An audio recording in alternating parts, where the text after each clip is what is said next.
ప్రపంచమంతా విశాఖలో ఉజ్వల భవితను చూస్తోంది. పచ్చ బ్యాచ్ మాత్రం అదే విశాఖపై విషం చిమ్ముతోంది. విశాఖను కార్యనిర్వాహక రాజధానిగా ప్రకటించిన క్షణం నుంచి టీడీపీ, జనసేనలతో పాటు వారి అనుకూల మీడియా విశాఖ పాలిట విలన్లైపోయారు. విశాఖ ఇమేజ్ని దెబ్బతీయటానికి అడుగడుగున అబద్ధాలాడుతున్నారు. నిస్సిగ్గుగా బురద జల్లుతున్నారు.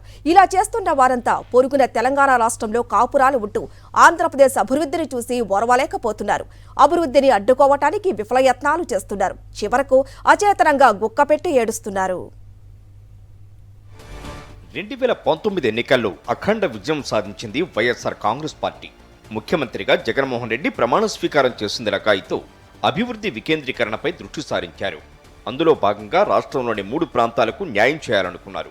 అందుకే 3 రాజధానుల ఏర్పాటు కోసం కమిటీని వేశారు.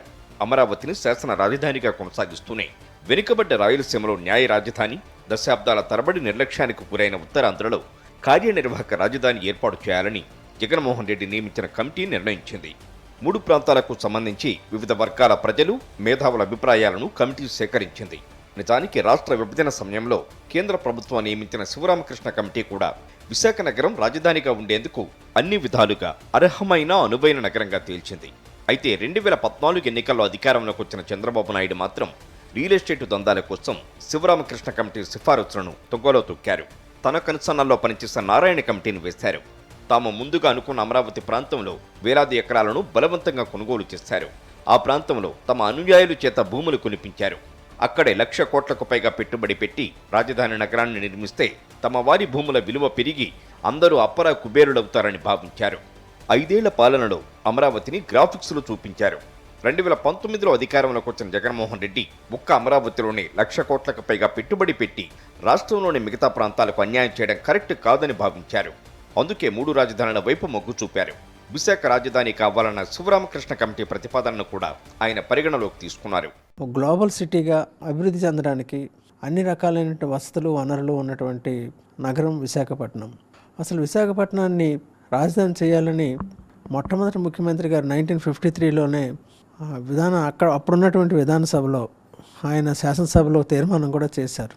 కానీ అది నేటి వరకు అది సఫలీకృతం కాలేదు.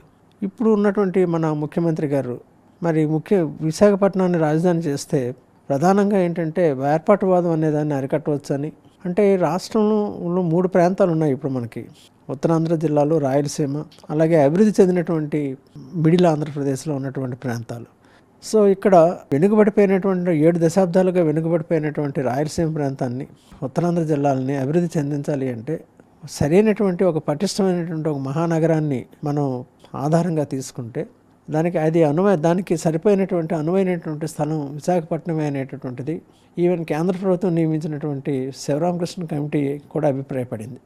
విశాఖను కార్యనిర్వాహక రాజధానిగా ప్రకటించిన తర్వాత 4.5 ఏళ్ల కాలంలో 2 ఏళ్లు కరోనా సంక్షోభం వేధించిన ఉత్తరాంధ్రను అభివృద్ధి పథంలో పరుగులు పెట్టిస్తూ వచ్చారు ముఖ్యమంత్రి జగన్మోహన్ రెడ్డి. ఈ క్రమంలో విశాఖ నగరం ముఖ చిత్రమే మారిపోయింది. దాని తలరాతను మార్చేశారు. అద్భుతమైన విశ్వనగరంగా విశాఖను తీర్చిదిద్దేందుకు పగడ్బందీ ప్రణాళికలు రూపొందించుకున్న జగన్మోహన్ రెడ్డి శరవేగంగా అనుకున్న లక్ష్యాన్ని నెరవేరుస్తున్నారు. అయితే ఈ అభివృద్ధిని అడ్డుకోవడానికి విపక్షాలు చేయని ప్రయత్నం లేదు. పేదలకు ఇళ్ల స్థలాలు ఇస్తామంటే కోర్టులకెక్కి అడ్డుకున్నారు. రిషికొండపై ఏళ్ల క్రితం ఉన్న అనుమతులకు లోబడి నిర్మాణాలు చేస్తుంటే దానిపై విషం చిమ్ముతున్నారు. విశాఖ నగర కీర్తి నలు దిశలా వ్యాప్తి చెందడానికి వీల్లేదన్నట్లుగా చంద్రబాబు అనుకో దుష్ప్రచారానికి తెగబడుతోంది. అభివృద్ధి విషయంలో విపక్షాలు రాజకీయాలు చేయకూడదని పాలకపక్ష నేతలు సూచిస్తున్నారు. ఈవేళ విద్యా సంస్థలు వస్తున్నాయి, భూమి విలువ కూడా పెరిగి, అలాగే హాస్పిటల్స్ వస్తున్నాయి, అలాగే సీపోర్టు, ఎయిర్పోర్ట్స్ అన్ని వేస్ కూడా ఈరోజు రోడ్వేసు, రైల్వేసు, సీపోర్ట్స్ అన్నిటి కూడా ఇవన్నీ అభివృద్ధి చేస్తున్నారంటే, ఫ్రైట్ కారిడార్ పెరుగుతుందంటే దీని సంపదను ఇంకా పెంచి దానివల్ల వేలాది మందికి ఉపాధి కల్పించి దాని ద్వారా ఈ విశాఖపట్నం వెనుకబాటుతనాన్ని ఉత్తరాంధ్రలో మెయిన్గా దీని మీద దృష్టి పెట్టి చేయటం వలన చాలామందికి ఎక్కడికో ఉద్యోగాలకు వెళ్ళి హైదరాబాద్లోనే చేసుకోవడం కాకుండా మన పిల్లల భవిష్యత్తు ఇక్కడే ఉండేవాళ్ళుగా ఈరోజు ఐటీ రంగం నుంచి ఇతర పరిశ్రమలు కూడా తీసుకొచ్చే దిశగా ఈరోజు వెళ్తున్న దానికి ఇంకా నిన్న వెళ్తే అన్నారు, అమ్మ మా భూములు ఇప్పటికే ఇక్కడ గతంలో మేము 5,000, 10,000కి ఇచ్చే ఎకరా ఈరోజు సెంటు భూమి కూడాను ఈరోజు 5 లక్షలు, 10 లక్షలు పలికే పరిస్థితిలో ఉంది.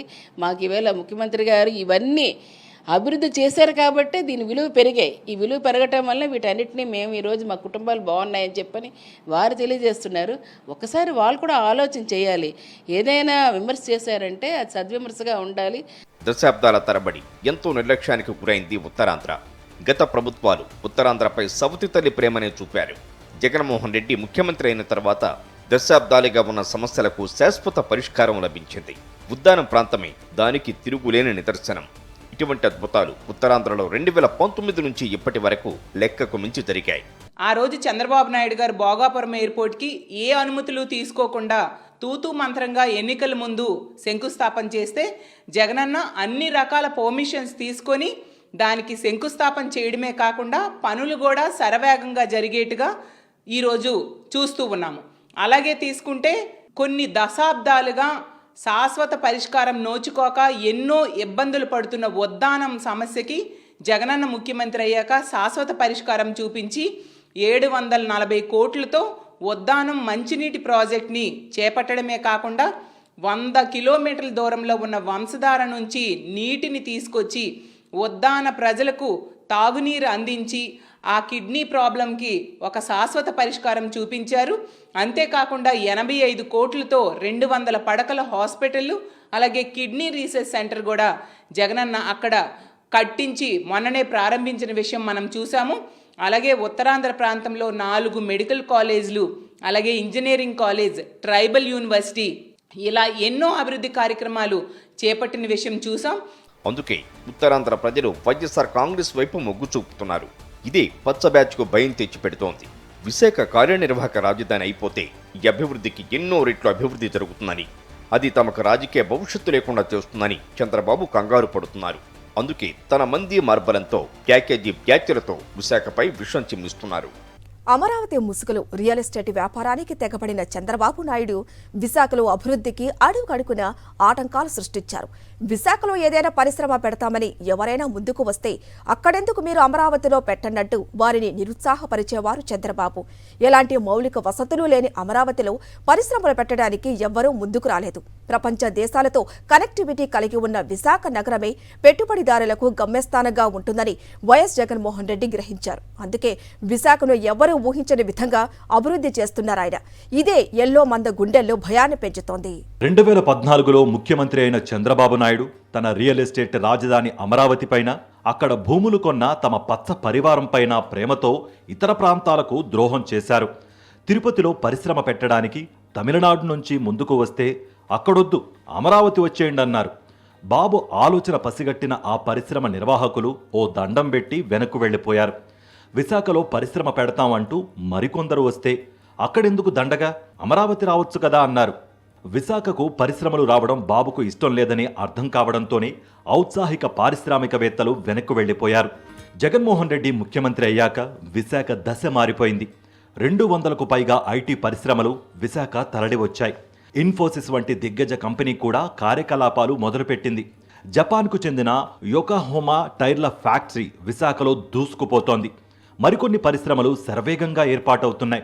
బీచ్ ఐటీ కాన్సెప్ట్తో జగన్మోహన్ రెడ్డి విశాఖను ఐటీ కంపెనీలకు ఒక డెస్టినేషన్ హబ్గా మార్చేశారు. దీంతో ఉత్తరాంధ్రకు చెందిన యువత ఉద్యోగాల కోసం హైదరాబాద్, బెంగళూరుకు వెళ్లాల్సిన అవసరం లేకుండా పోయింది. తమ ఉత్తరాంధ్రలోనే హాయిగా విశాఖలో ఉద్యోగాలు చేసుకుంటూ కుటుంబాలకు దగ్గరగా ఉంటూ హ్యాపీగా లైఫ్ గడిపేస్తున్నారు. 2045 ప్రాంతానికి దేశంలోనే అత్యుత్తమ నగరాలుగా వెలుగొందుతాయని నీతి ఆయోగ్ ఊహించిన 4 నగరాల్లో విశాఖ నగరం కూడా ఉంది. నీతి ఆయోగ్ ఇప్పుడు ఆలోచన చేస్తున్న దాన్ని 5 ఏళ్ల క్రితమే జగన్మోహన్ రెడ్డి ఊహించగలిగారు. అది ఆయన విజనరీ. విశాఖపట్నం ప్రాంతం అనేటటువంటిది మరి ప్రపంచంలో ఉన్నటువంటి 100 మహానగరాల్లో భవిష్యత్తులో ఒక గొప్ప నగరంగా మరి వెలసెల్లబోతుందనేటువంటి విషయాన్ని మరి ప్రపంచ స్థాయి సంస్థలు ఎన్నో కూడా కొనియాడుతూ ఉన్నాయి. అంతేకాకుండా మన దేశంలో చూసుకుంటే 2045 నాటికి విశాఖపట్నం 4 నగరాలని ఇక్కడ ఎంచుకోవడం జరిగింది నీతి ఆయోగ్ వాళ్ళు. అందులో విశాఖపట్నం జిల్లా కూడా ఉంది. అంటే 2045 నాటికి భారతదేశ జాతీయ స్థూల ఉత్పత్తి ఇతోధికంగా పెరగడానికి దోహదపడేటటువంటి అనువైనటువంటి ఉత్పత్తి ప్రాంతాలు అది విశాఖపట్నం ప్రాంతాలు ఎక్కడున్నాయి అంటే అందులో విశాఖపట్నం ఒకటి, అదేవిధంగా వారణాసి, ఇట్లాగా ముంబై ఒకటి, ఇట్లాగా ఈ 4 నగరాలని మరి నీతి ఆయోగ్ దాన్ని పేర్కొనడం జరిగింది. కాబట్టి మనం విశాఖపట్నాన్ని రాజధాని చేసుకుంటే భవిష్యత్తులో రాష్ట్రం కూడా అన్ని ప్రాంతాలు కూడా సమానంగా అభివృద్ధి చెందడానికి అవకాశం ఉంటుంది. విశాఖను మించిన అద్భుత నగరం ఏపీలో మరొకటి లేదని తెలుసు. అయినా చంద్రబాబు నాయుడు తాను కలల కన్నా అమరావతి వ్యాపారం కోసం విశాఖపై అక్కస్సు పెంచుకున్నారు. అయితే రాజకీయాల కోసమో ఆర్థిక అవసరాల కోసమో మరొకందుకో విశాఖ రాజధాని కాకుండా అడ్డుపడుతున్నవారు చరిత్రహీనులుగా మిగిలిపోతారని విశాఖ వాసులు హెచ్చరిస్తున్నారు. వ్యవసాయేతర భూమి అయినటువంటిది అనేకమైనటువంటి భూమి, ప్రభుత్వ భూమి కొన్ని వందల ఎకరాలు కలిగి ఉంది. ఇక్కడ ఉన్నటువంటి కేంద్ర సంస్థలు ఉన్నాయి. ఈ కేంద్ర సంస్థల్లో పనిచేసేటువంటి నేషనల్ ఇంటిగ్రేషన్తో కూడినటువంటి సముదాయంతో ఈ ప్రజల యొక్క విశాఖ ప్రజల యొక్క సహృదయాలతో కలిసి శాంతి భద్రతలతో శాంతియుతంగా జీవనం గడుపుతున్నటువంటి ఒక మహానగరం అయినప్పటికీ కూడా ఎంతో ప్రేమతో కూడిన ఈ విశాఖ నగరాన్ని ప్రపంచ దేశాల సరసన మనం ప్రతి ఒక్క ఆంధ్రుడు, ముఖ్యంగా తెలుగువాడు, భారతీయుడు గర్వించదగినటువంటి మహాపట్టణాన్ని అడ్డుకోవాలనేటువంటి నీ దురుద్దేశాన్ని వెంటనే మానుకోవాల్సిందిగా ఒక ఉపాధ్యాయుడిగా మిమ్మల్ని అందరినీ కూడా, విశాఖవాసిగా మిమ్మల్ని అందరినీ కూడా చేతులెత్తి కోరుకుంటున్నాను. దానికి భిన్నంగా విశాఖ యొక్క అభివృద్ధిని ఆకాంక్షించకుండా విశాఖ నగరాని పైన దుర్వార్తలు కానీ దుష్ప్రయోగం చేసేటువంటి వ్యక్తులు రానున్నటువంటి రోజుల్లో చరిత్రహీనులవుతారని కూడా మీ ద్వారా తెలియజేస్తా ఉన్నాను. దేశ చరిత్రలోనే ఏ ముఖ్యమంత్రి ఏ రాష్ట్రంలోనూ చేయనంతటి అభివృద్ధిని జగన్మోహన్ రెడ్డి ఏపీలో చేసి చూపించారని పాలకపక్ష నేతలు అంటున్నారు. అందుకే ప్రజలు జగన్మోహన్ రెడ్డినే మరోసారి ముఖ్యమంత్రిని చేసుకోవడానికి సిద్ధంగా ఉన్నారని అంటున్నారు. విపక్షాలు ఎన్ని విన్యాసాలు చేసినా లాభం లేదంటున్నారు వారు. ప్రతిపక్షాలు జగనన్నకి ప్రజల్లో ఉన్న ఆదరణని, ప్రజల్లో వస్తున్న ఆదరణని చూసి ఓర్వలేక ఇష్టం వచ్చినట్టుగా మాట్లాడుతున్న కూడా ప్రజలందరూ కూడా వన్ సైడ్గా జగనన్న వైపే ఉన్న పరిస్థితి. ఎందుకంటే గతంలో ఉత్తరాంధ్రలో ఇంత అభివృద్ధి ఎప్పుడూ జరగలేదు.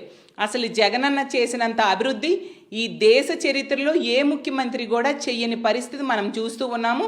అలాగే అందించే ప్రతి పథకం కూడా అత్యంత పారదర్శకంగా, ఎటువంటి అవినీతికి తావు లేకుండా లబ్ధిదారుడికి అందేట్టుగా జగనన్న చేసిన పరిస్థితి మనం చూసాము.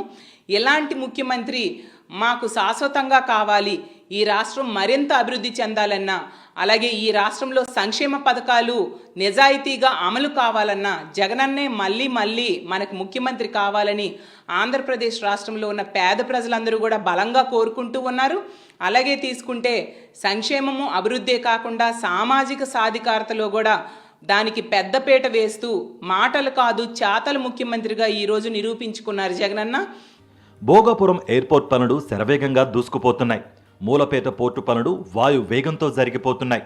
ఫిషింగ్ హార్బర్ల నిర్మాణ పనులు పూర్తయిపోయి ప్రారంభోత్సవానికి సిద్ధమవుతున్నాయి. అనూహ్య ప్రగతితో ఉత్తరాంధ్ర నుంచి వలసలు ఆగిపోతున్నాయి. ఇంత సుభిక్షంగా రాష్ట్రం ఉంటే తాము రాజకీయంగా సమాధి అయిపోవడం ఖాయమనే చంద్రబాబు అనుకో భయమంతా. విశాఖ అంటేనే చంద్రబాబుకు ఒళ్ళు మండిపోతోంది. తన కలల రాజధాని అమరావతి ఒక్కటే అంటోన్న బాబు ఆ కలను విశాఖపట్నం బ్రేక్ చేస్తోందని మండిపడుతున్నారు. తన రియల్ ఎస్టేట్ వ్యాపారాన్ని నాశనం చేస్తోందని విశాఖపై నిప్పులు చెరుగుతున్నారు. అందుకే విశాఖ ప్రతిష్టను మట్టగలిపేయాలని తమ పార్టీ నేతలతో పాటు పవన్ కళ్యాణ్కు పచ్చ మీడియాకు టార్గెట్లు ఫిక్స్ చేశారు చంద్రబాబు. ఆ కారణంగానే పచ్చ బంధువుల కంపెనీకి డ్రగ్స్ వచ్చినా అది కూడా విశాఖ తప్పే అన్నట్లుగా విష ప్రచారం చేయిస్తున్నారు చంద్రబాబు. విశాఖను రాజధాని చేస్తామనగానే అతి త్వరలో విశాఖ నగరం సముద్రంలో కలిసిపోతుందంటూ పచ్చ మీడియా పిచ్చిరాతలు రాసింది. విశాఖలో కబ్జాలు పెరిగిపోతున్నాయంటూ పచ్చమంద కూసింది. గంజాయికి రాజధాని అయిపోతోందంటూ టీడీపీ హయాంలో గంజాయి సాగును వరికి దీటుగా సాగు చేసిన టీడీపీ సీనియర్ మంత్రులే ఆరోపించారు. దున్నపోతు ఈనిందంటే దూడను కట్టేయమన్నట్ట వెనకటికో వెంగళప్ప. అచ్చం ఆ వెంగళప్ప తరహాలోనే బాబు మాటలు పట్టుకుని పవన్ కళ్యాణ్ పూనకంతో ఊగిపోతున్నారు. ఏపీ గంజాయికి హబ్గా మారిపోయిందని. చంద్రబాబు ముఖ్యమంత్రిగా ఉన్నప్పుడు జిల్లా మంత్రులు అయ్యన్న పాత్రుడు, గంటా శ్రీనివాసరావులే తమ బాబు పాలనలో గంజాయి ఎగుమతులు ఎంత అద్భుతంగా సాగాయో వివరించారు. రాష్ట్రం మొత్తం కాదు, దేశానికి కూడా వైజాగ్ నుంచి వెళ్తుందనేది ఇట్స్ ఓపెన్ సీక్రెట్. దాన్ని డెఫినెట్గా కంట్రోల్ చేయాల్సిన అవసరం ఉంది. మన క్యాబినెట్లో కూడా ముఖ్యమంత్రి గారు దీని మీద సరదాగానే అన్నాడు, మనకి ఈ క్రెడిట్ మనం దక్కింది, వైజాగ్ నుంచే మొత్తం దేశానికి మొత్తాన్ని కూడా చేస్తా ఉన్నాం. ఆయన సరదాగానే దాన్ని చాలా సీరియస్గా దీన్ని ఇమీడియట్గా మీరేదో ఒకరిద్దరు సప్లైస్ మీద కేసులు పెట్టడం కాదు, ఎక్కడైతే సాగు అవుతా ఉంది దీంట్లో ఎవరెవరు ఇన్వాల్వ్ అవుతాం. ఇది పెద్ద ఎత్తున ఇప్పుడు మామూలుగా ఇదివరకు అయితే ఏదో కేజీలు వచ్చేది, ఇప్పుడు కేజీలపై టన్నుల్లో వస్తుంది. మొత్తం ఎక్కడికెక్కడికి మొత్తం ఏ రోజు చూసినా రైల్వే దీంట్లో పట్టుకున్నా మొదలు పెట్టుకున్నా కొన్ని వందల కేజీలు లేకపోతే టన్నుల లెక్కన గంజాయి వస్తూ ఉంది. కాబట్టి అందరికీ మీరు అన్నట్టు దీంట్లో కేవలం ఒకరిద్దరు కాదు, దీంట్లో పెద్ద పెద్ద వాళ్ళు చాలా మంది ఇన్వాల్వ్ అయినారు. అందుకే ముఖ్యమంత్రి గారు దృష్టి కూడా వెళ్ళింది కాబట్టి దీని మీద ఒక స్పెషల్ టాస్క్ ఫోర్స్ పెట్టి దీని ఒక స్పెషల్ డ్రైవ్ చేసి తప్ప మామూలుగా ఇది కాదు, కేవలం ఒకరిద్దరు సప్లైస్ మీద కాదు. మీరు అన్నట్టు దీంట్లో పెద్ద ఎత్తున ఒక ఇండస్ట్రీ లాగా అవుతుంది. ఇది దీంట్లో పెద్దవాళ్ళు కూడా ఇన్వాల్వ్ అయి ఉన్నారని చెప్పి అంటా ఉన్నారు. అందుకే ఒక స్పెషల్ డ్రైవ్ పెట్టాల్సిన అవసరం ఉంది. ఈ పంట ఎక్కడికి రవాణా అవుతుంది, ఎవరి ద్వారా రవాణా అవుతుంది, దాంట్లో ఉన్నటువంటి పెద్దలు ఎవరు, ఈ రవాణా అవుతున్న సరుకు ఎక్కడికి వెళ్తుంది, చెన్నై వెళ్తుంది, చెన్నై నుంచి హైదరాబాద్ వెళ్తుంది, ఇవన్నీ కూడా అన్ని డిపార్ట్మెంట్లకు ఓపిడిగా తెలిసిన విషయం. అంటే నేనేమంటానంటే ఈ ఎంక్వైరీ ఇదేం కాకుండా ఇది ఆల్రెడీ పోలీస్ డిపార్ట్మెంట్ తెలుసు, ఎక్సైజ్ డిపార్ట్మెంట్ తెలుసు, ఏ గ్రామాల్లో ఏ పెద్దలు సహకరిస్తున్నారో తెలుసు. కాబట్టి అటువంటి పెద్దలతో అందరిని గుర్తించి ఒక పీడీ యాక్ట్ పెట్టి వాళ్ళందరినీ లోపడేస్తే ఒక భయం వస్తుంది, కంట్రోల్ చేయడానికి అవకాశాలు ఉంటాయి. బాబు అధికారంలో ఉన్నప్పుడు గంజాయి దందా టీడీపీ నేతలే చేశారు. ఆ మాట మంత్రులే చెప్పారు. బాబు ప్రతిపక్షంలో ఉన్నప్పుడు డ్రగ్స్ దందాలోనూ టీడీపీ నేతల బంధువర్గమే ఉందని విశాఖ డ్రగ్స్ కేసులో వెలుగులోకి వస్తోన్న ఆధారాలు చెప్తున్నాయి. ఇప్పుడు అలా జరిగిండేది ఒక అసలు నిజంగా అది దేశంలోకి వచ్చింటే భయంకరంగా ఉండేది.